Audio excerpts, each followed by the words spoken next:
কয়, ডাক দিয়েছেন মোদি আমারে, থাকবো না আর বেশি দিন তোদের বাংলাদেশে। একটু চিৎকার মেরে বলেন নাউজুবিল্লাহ।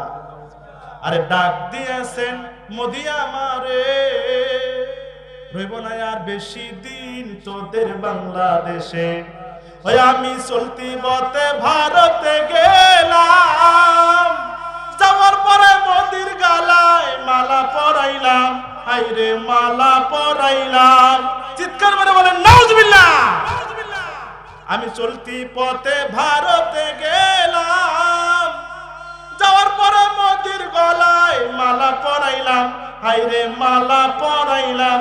আমার সাধের মালা যাই রে ছিরে, থাকবো না আর বেশি দিন তোদের বাংলাদেশে। চিৎকার মেরে বলেন কথা ঠিক না? আরে আমি কত জনরে কত কি দিলাম, যাইবার কালে একজন আরো দেখা না পাইলাম, হাইরে দেখা না পাইলাম। কথা বলেন ঠিক কিনা? আরে কাদের কো পাইলো না, ওসমান সাহেব কো পাইলো না, কারো পাইলো না। যাওয়ার সময় খালি হাতে একটা ব্যাগ নিয়ে যেতে হচ্ছে। কথা বলেন ঠিক কিনা?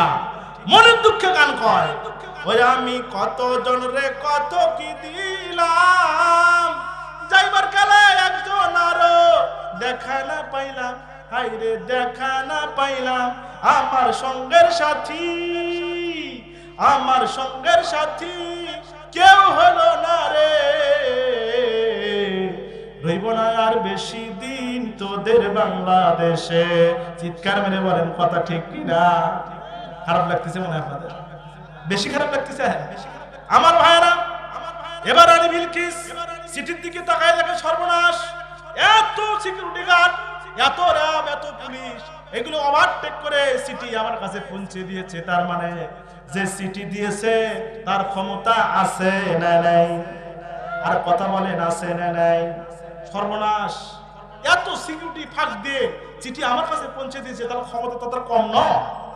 ভাইরা আমার, রানী বিলকিস সাথে সাথে একটা বৈঠক দিলেন। বৈঠক দেওয়ার পরে সমস্ত পিয়াদা যারা আছে তাদেরকে নিয়ে বললেন, ও আমার সৈন্যবাহিনী, আমার মুরব্বীরা, আপনারা আমাকে বুদ্ধি দেন, সলা পরামর্শ দেন। এই যে এত সিকিউরিটি গার্ডের ভিতর থেকে আমাকে চিঠি যে আমার খাটের উপরে বালিশের কাছে দিয়ে গেল, আর এটা সুলাইমানের পক্ষ থেকে, আল্লাহর পক্ষ থেকে এসেছে, বলেন তো আমি কি ডিসিশন নিতে পারি? তোমরা আমাকে একটু বুদ্ধি দাও। একটু চিৎকার মেরে বলেন সুবহানাল্লাহ। আহা, একটু জোরে বলেন না সুবহানাল্লাহ। রানী বিলকিসের কথা শুনে তার বৈঠক কর্মীরা যারা আছে, কিছু কিছু লোক এরকম আছে অতি চালাক, তেল মারে, আছে না নাই? কথা বলেন আছে না নাই? কিছু কিছু লোক বলল, ম্যাডাম বিলকিস, ও রানী বিলকিস, এই বিশাল রাজ্যের মালিক আপনি, আমাদের কোটি কোটি পেয়াদা আছে, অস্ত্র আছে, আমাদের সৈন্য আছে, আপনি যদি বলেন আমরা তাদের সঙ্গে যুদ্ধ করব, একটু জোরে বলেন না নাউজুবিল্লাহ। এরকম বুদ্ধি তো আছে না নাই? এলাকায় কিছু মানুষ দেখবেন যদি কোন জায়গাতে এরকম মানে মারামারি হয়, তাহলে বুদ্ধি দেয়, এই তুই ধর, আমরা তোর পিছনে আসি। কথা বলেন ঠিক কিনা? ধর, মীমাংসা করে দেন, ধর, ধর, ধরার পর আমরা তোর পিছনে আসি। বলছে যে পিছনে দেখে তুই কই যাবি? পিছন থেকে আমরা দৌড় মারবো। পিছন থেকে কি করবে? পিছনে যারা থাকে তারা কি সামনে যায়? ওরা তো পিছন থেকে মারে দৌড়। একই ঠিক যে কাজটা আমাদের মানে এদের সাথে করছে, একই তেল মারছে। ভাইরা আমার, রাজনীতি আলাদা ওদিকে যাবো না, যেহেতু এটা সে মাহফিল নয়। কথা বলেন ঠিক কিনা? এলে আলোচনা হাজার হাজার মানুষের সামনে আলোচনা, আপনাদেরকে শুনোচ্ছি। আপনারা খারাপ লাগতেছে? বেশি খারাপ লাগতেছে? বেশি খারাপ লাগলে ইসলাম মারবেন, আমি এখান থেকে নেমে যাবো, প্রধান বক্তা নিয়ে চলে যাবো। ভাইরা আমার, রানী বিলকিস ডাক দিয়ে বললেন যে পেয়াদা আছে, সৈন্য আছে, এত তোমাদের পাওয়ার, আপনাদের পাওয়ারের তো কোনো অভাব নাই। যে বুদ্ধি দিচ্ছেন আর যে বুদ্ধি দিতেছেন, আমার যে পেয়াদা আছে, সৈন্য আছে, আর্মি আছে, কত কি আছে, যুদ্ধ করবেন, এত গার্ডের ভিতর থেকে একটা স্মৃতি আমার কাছে কে দিয়ে গেল, তারই খবর আপনারা নিতে পারলেন না, আর আপনারা যুদ্ধ করবেন তার সঙ্গে। চিৎকার মেরে বলেন আল্লাহু আকবার। বলতেছে আপনারা যুদ্ধ করবেন, তাই না? খুব সৈন্যবাহিনী আপনাদের। এখন চিঠি এলো, এত সিকিউরিটি গার্ড, সেই সিকিউরিটি গার্ডকে বাদ দিয়ে একটা চিঠি আমার কাছে এলো, আর আপনারা বলছেন যে আপনি যুদ্ধ করবেন। যুদ্ধের দরকার নেই, অন্য কোনো পরামর্শ আপনারা আমাকে দেন। একটু জোরে বলেন না সুবহানাল্লাহ। ভাইরা আমার বললো অন্য কোনো পরামর্শ দেন। পরামর্শটা কি? ওই সৈন্যরা বলল, ম্যাডাম আপনি হলেন এখানকার বাদশা, এখানকার রানী, আপনি যে সিদ্ধান্ত নেবেন সেই সিদ্ধান্তই তো আমরা আপনাকে দেব। আপনি যে সিদ্ধান্ত নেন আমরা সেখানের সাথে একমত পোষণ করব। চিৎকার মেরে বলেন সুবহানাল্লাহ। এবার রানী বললেন যে আমরা কিছু উপহার সুলাইমান আলাইহিস সালামের কাছে পাঠাই, ওই বাদশার কাছে আমরা কিছু উপহার পাঠাই। এই উপহার যদি তিনি গ্রহণ করেন তাহলে মনে করবো যে সে লোভী। সে কি? আর কথা বল না, সে কি? সে লোভী। আর যদি কোনো লোভী মানুষ পাওয়া যায় তাহলে তার সঙ্গে যুদ্ধ করে আমরা বিজয় লাভ করবো। চিৎকার মেরে বলেন সুবহানাল্লাহ।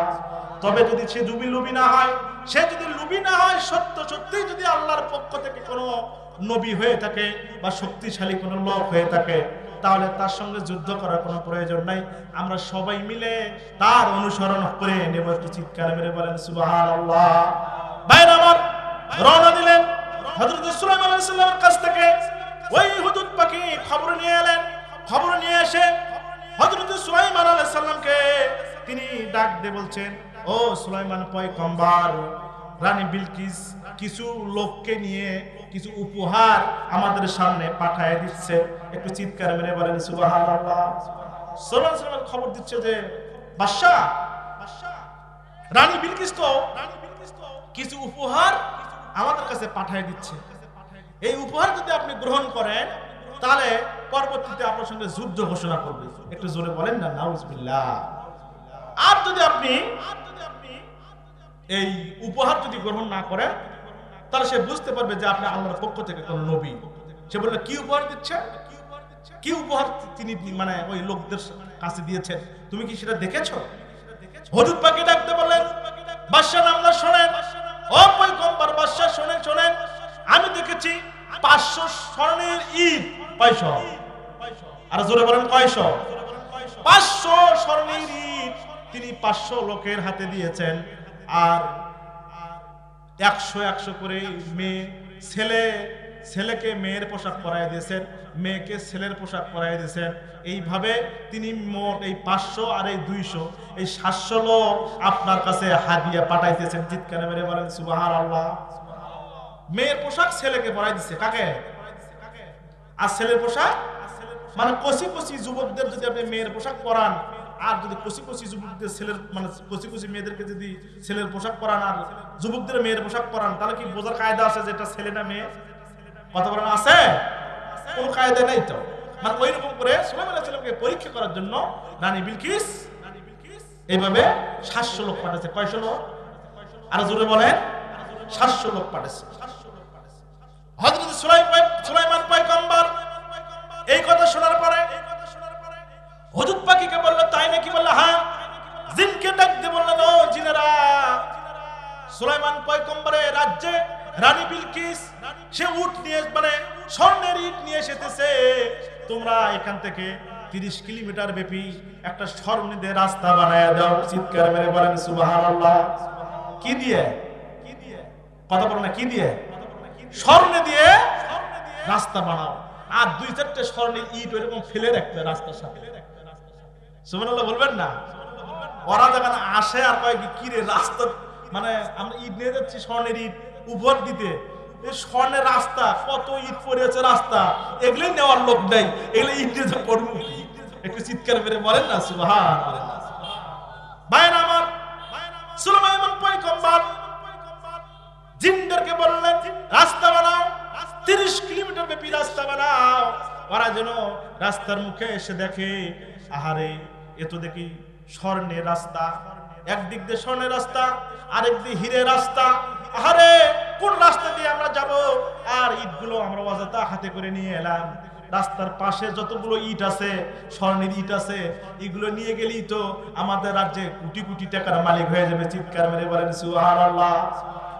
700 লোক চলে এলেন একেবারে 30 কিলোমিটার রাস্তার একবারে যখন ওই রাস্তা উঠেছে, উঠে ডানে দেখে ইট পড়ে আছে, যেদিকে যাচ্ছে সেদিকে রাস্তা স্বর্ণের রাস্তা, বামের মধ্যে দেখে হীরার টুকরা পড়ে আছে।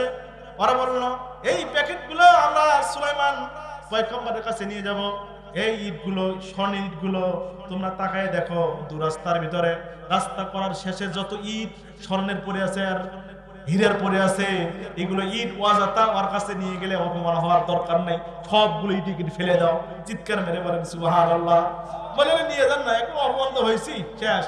ইট পড়ে আছে, রাস্তা স্বর্ণের রাস্তা, আর ইট আমরা উপহার হিসেবে নিয়ে এসেছি। একটু জোরে বলা যায় না মারহাবা? ভাইরা আমার একটা গল্প মনে পড়ে গেল, বলবো কি? বলবো ভাইরা আমার? ভাইরা আমার, ইটগুলো তারা ফেলে দিল, ফেলে দিয়ে 700 লোক, 500, আর জোরে বলেন 700 লোক রওনা দিয়েছে সুলাইমান আলাইহিস সালামের কাছে, রওনা দিয়েছে। যাওয়ার পরে সুলাইমান আলাইহিস সালাম তাদেরকে ব্রেক দিলেন, বলে ঠিক আছে তোমরা এখানে থাকো। থাকার পরে তাদেরকে আপ্যায়নের ব্যবস্থা করা হলো। আপ্যায়নের ব্যবস্থা করার পরে দেখলেন ছেলেদের কাছে মেয়ের পোশাক, মেয়েদের কাছে ছেলের পোশাক, এগুলো বুঝবে কেমনে? সেই জন্য সুলাইমান পয়গম্বর তাদেরকে বললেন তোমরা তো অনেক দূর থেকে এসেছো, তোমরা একটা কাজ করো, ওই দিক দিয়ে পানি আছে, ওই পানির ভিতর দিয়ে হেঁটে হেঁটে আমার এখানে এসে বসো। একটা চিৎকার মেরে বলেন সুবহানাল্লাহ। আপনারা মনে খুশি হন নাই? খুশি হন নাই আপনারা? অল্প না বেশি? একটু চিৎকার মেরে বলেন না সুবহানাল্লাহ। বলতেছে এই দিক দিয়ে আসে, ওই যে পানি দিয়ে আসে। এখন মেয়েরা যখন পানির কাছে যায় তাদের একটা সমস্যা, দুই হাত দিয়ে দেখবেন পায়জামাটা ধরে উপরের দিকে, কথা বলে না কেন, উপরের দিকে কি করে? টান মেরে উপরের দিকে তোলে। এটা হচ্ছে মেয়েদের স্বভাব। ওই যখন দেখলো প্রায় 100 মেয়ে ওই পানিতে যখন আসা শুরু করে দিয়েছে, আসার সঙ্গে সঙ্গে তারপরে এরকম দু হাত ধরে যখন পায়জামাটা উপরের দিকে তুলেছে, এবার মরেন মেয়ের পা আর ছেলের পা এটা বোঝার ক্ষমতা মানুষের আছে না নাই? দেখলে বোঝা যায় না? সুলাইমান পয়গম্বর বললেন, বলছি তোমরা মেয়ে তোমরা আলাদা হও। চিৎকার মেরে বলেন না সুবহানাল্লাহ। বলল ও মেয়েরা, তোমরা যারা ছেলের পোশাক মেয়ে পরে আছো তোমরা আলাদা হয়ে ওই সেটে চলে যাও, আর যারা মেয়ের পোশাক ছেলেরা পরেছো তারা আলাদা হয়ে যাও। এইভাবে তিনি ছেলে আর মেয়েদেরকে আলাদা করে দিলেন। চিৎকার মেরে বলেন সুবহানাল্লাহ। ক্ষমতা দিয়েছেন কে? আর জোরে বলেন কে? ক্ষমতা দিয়েছেন আল্লাহ। তাদেরকে আলাদা করে ফেললেন। তাদের আপ্যায়ন হয়ে গেল। আপ্যায়ন হওয়ার পরে ওই লোকগুলো তাদেরকে বলল, ও সুলাইমান পয়গম্বর, বাদশাহ পয়গম্বর, শোনেন শোনেন, আমরা রানীর পক্ষ বিলকিসের পক্ষ থেকে আপনার কাছে এসেছি, কিছু হাদিয়া নিয়ে এসেছিলাম। বলল কি হাদিয়া নিয়ে এসেছো তোমরা?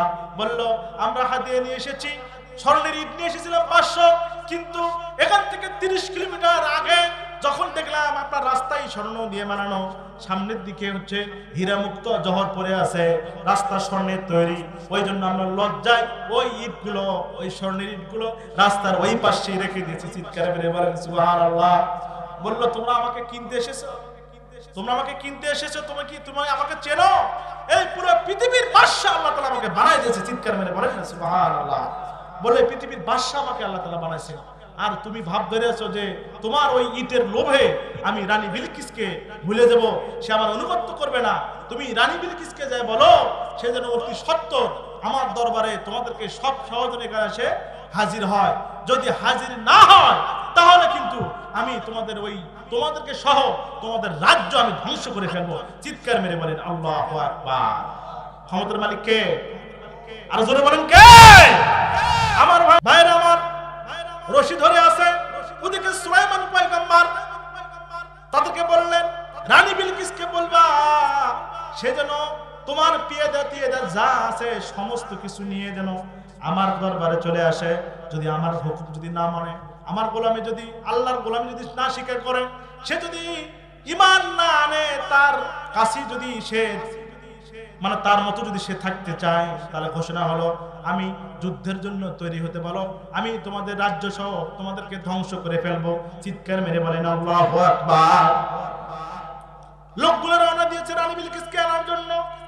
এদিকে সুলাইমান আলাইহিস সালাম তার সংসদের জিন জাতি আর মানব জাতি যারা বসেছিল তাদেরকে বলল, ও আমার সংসদের লোকেরা, তোমাদের কাছে আমার একটা কথা, সেটা হলো তোমরা ওই রানী বিলকিস এখানে পৌঁছার আগে কে আসো ওই সিংহাসনটা আমার কাছে এনে দিবা।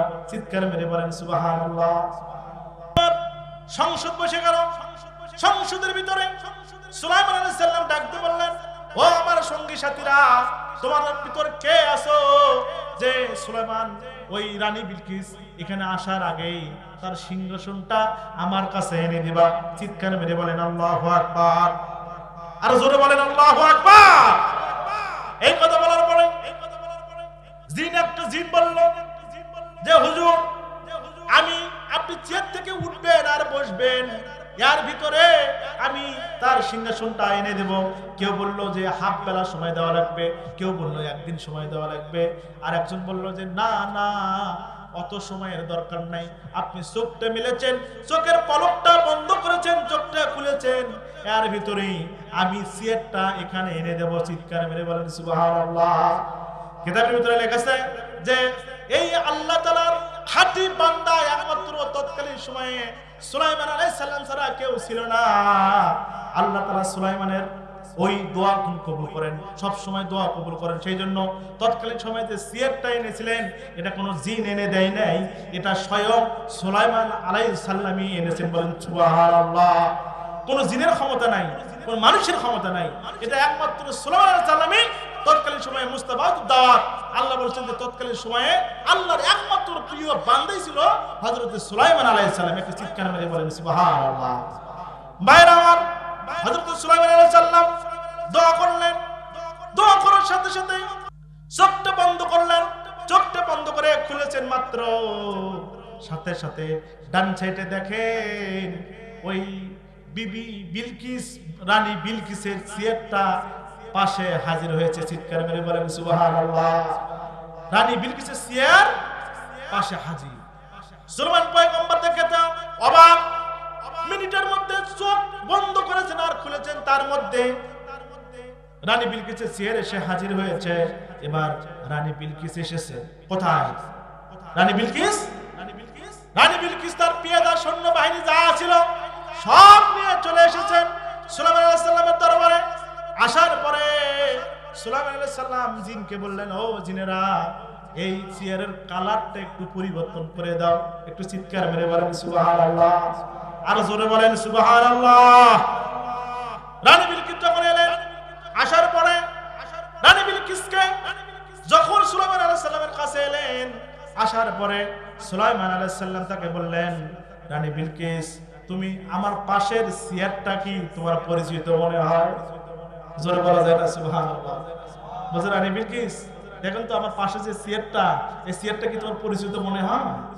রানী বিলকিস বলছেন যে হ্যাঁ, কেমন জানি আমার মনে হয় এটা আমার খুব পরিচিত চেয়ার। বলছে, কার চেয়ার এটা? বলছে, সেটা তো বলতে পারবো না, তবে খুব পরিচিত চেয়ারটা আমার মনে হয়। হযরত সুলাইমান পয়গম্বর বলেন, ও রানী বিলকিস, ভয়ের কোনো কারণ নাই, তোমাকে আমি খুলেই বলি, এই চেয়ারটা হলো তোমার রাজ্যে ওই লোকগুলো যাওয়ার আগে চোখের পলকে আল্লাহ সুবহানাহু ওয়া তাআলা এটা আমার রানার ব্যবস্থা করে দিয়েছেন। চিৎকার মেরে বলেন সুবহানাল্লাহ। সুতরাং মানে রানী বিলকিস বললেন যে তাই নাকি? বলে হ্যাঁ। রানী বিলকিস আর কোনো দেরি করলেন না, সাথে সাথে সুলাইমান আলাইহিস সালামকে বললেন, সুলাইমান পয়গম্বর, আপনাকে আমরা আগে চিনতে পারিনি, বুঝতে পারিনি। আগে আমরা শিরক করেছি, আমরা সিজদা করেছি, গাছের পূজা করেছি, মাছের পূজা করেছি। আমরা পূজা করতে চাই না, আমরা পূজা করতে চাই না। ও সুলাইমান পয়গম্বর, মেহেরবানি করে আপনি আমাদের কলেমা পড়ে মুসলমান বানায় দেন। চিৎকার মেরে বলেন সুবহানাল্লাহ। আর জোরে বলেন সুবহানাল্লাহ। আমার ভাইরা, রানী বিলকিস কলেমা পড়ে নেবেন। কলেমা পড়ার পরে এবার সুলাইমান পয়গম্বর ডাক দিয়ে বললেন, ও রানী বিলকিস, তুমি এখন কি করতে চাও? ঠিক আছে, তুমি তো কলেমা পড়ে নিয়েছো, তুমি তো মুসলমান হয়েছো, তোমার আর কোনো সমস্যা নাই, তোমার রাজ্যে তুমি চলে যাও। এবার রানী বিলকিস, ঘটনা এরকম তাফসীরে এসেছে যে সুলাইমান পয়গম্বর রানী বিলকিসকে বিয়ে করে বইয়ের মর্যাদা দিয়ে আবার তার রাজ্যে ফেরত দিয়ে দিয়েছেন। চিৎকার মেরে বলেন সুবহানাল্লাহ।